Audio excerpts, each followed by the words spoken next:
રામ રામ મિત્રો, સ્વાગત છે તમારું આદિરાષ્ટ્ર ભારત ચેનલ પર। આશા રાખું છું બધા મજામાં જ હશો।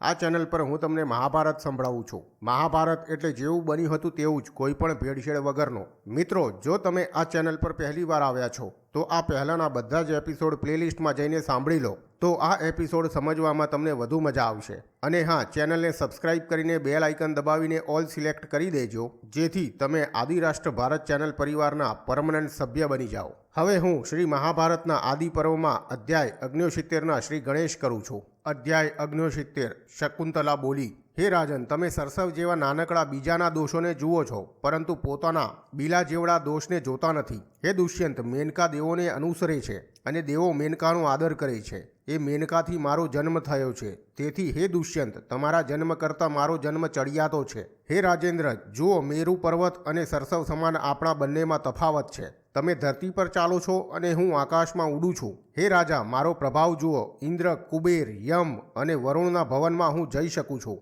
હે નિષ્પાપ, એક સાચી કહેવત ઉદાહરણ રૂપે હું કહું છું, દ્વેષથી કહેતી નથી, તેથી તે સાંભળી આપ મને ક્ષમા કરો। કદરૂપો માનવી જ્યાં સુધી અરીસામાં પોતાનું મુખ જોતો નથી ત્યાં સુધી તે પોતાને બીજાથી સુંદર માને છે, પરંતુ જ્યારે દર્પણમાં પોતાનું વાંકું મુખ જુએ છે ત્યારે પોતાનામાં અને બીજાઓમાં શું અંતર છે તે એની સમજમાં આવે છે। સારા સ્વરૂપવાન લોકો કોઈનો આદર કરતા નથી, પરંતુ નિંદા કરનાર અને બહુ બોલનાર બીજાને પીડા આપે છે।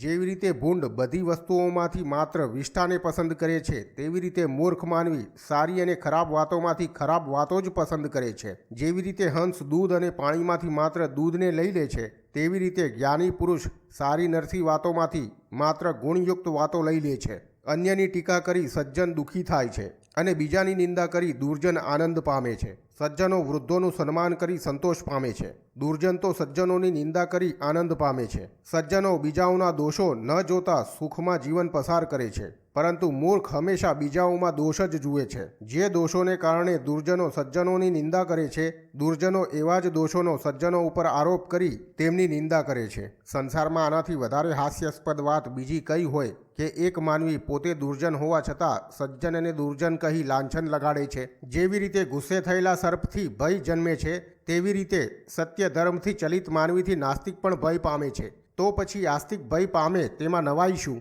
જે માનવી પોતાના સમાન સંતાનને જન્મ આપી તેનું અપમાન કરે છે, તેની લક્ષ્મીનો નાશ દેવો કરે છે અને તેનો ઉત્તમ લોકમાં વાસ નથી થતો। પિતૃઓ પુત્રને વંશ અને કુળની પ્રતિષ્ઠા અને બધા ધર્મથી શ્રેષ્ઠ કહે છે, તેથી તેવા પુત્રનો ત્યાગ કરવો યોગ્ય નથી। ભગવાન મનુએ પોતાની પત્નીથી જન્મેલા, અન્ય સ્ત્રીઓથી જન્મેલો, અનાયાસે જડેલો, ખરીદેલો તથા ઉછરેલો આ 5 પ્રકારના પુત્ર કહ્યા છે।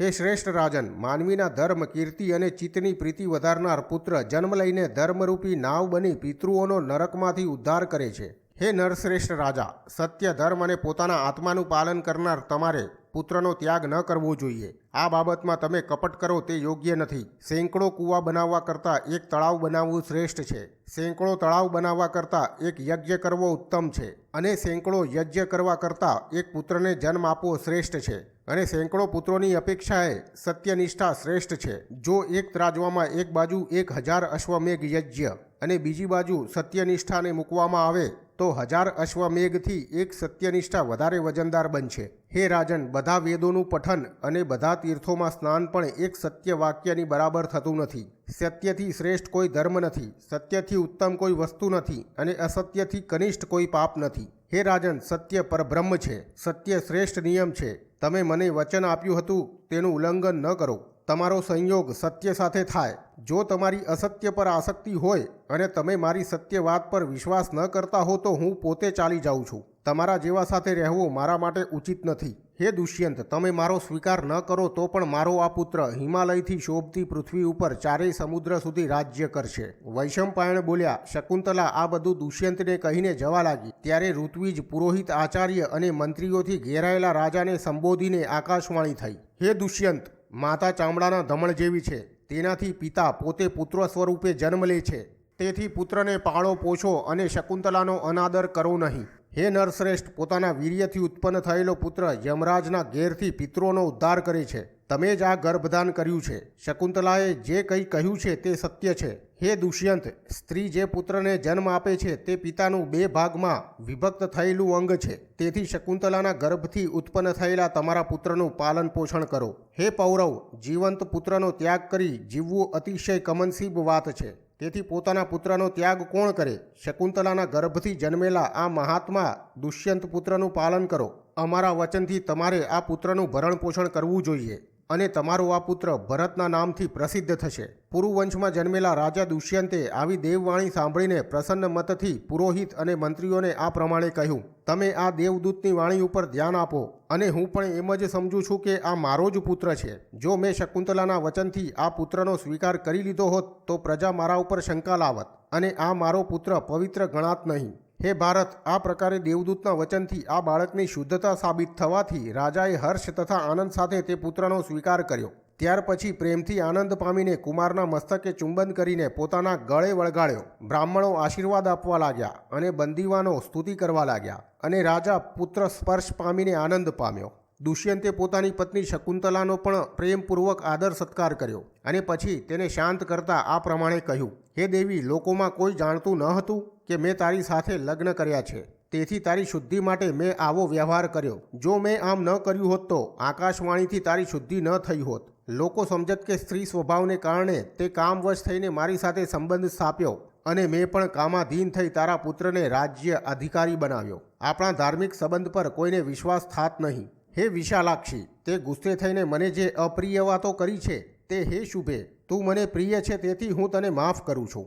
રાજર્ષિ દુષ્યંતે આ પ્રમાણે કહીને પ્રિય મહારાણી શકુંતલાનો અન્ન, પાન અને વસ્ત્ર વગેરેથી આદર સત્કાર કર્યો. ત્યાર પછી રાજા દુષ્યંતે શકુંતલાના ગર્ભથી ઉત્પન્ન થયેલા પુત્રનું નામ ભરત રાખ્યું અને તેનો યુવરાજ પદે અભિષેક કર્યો.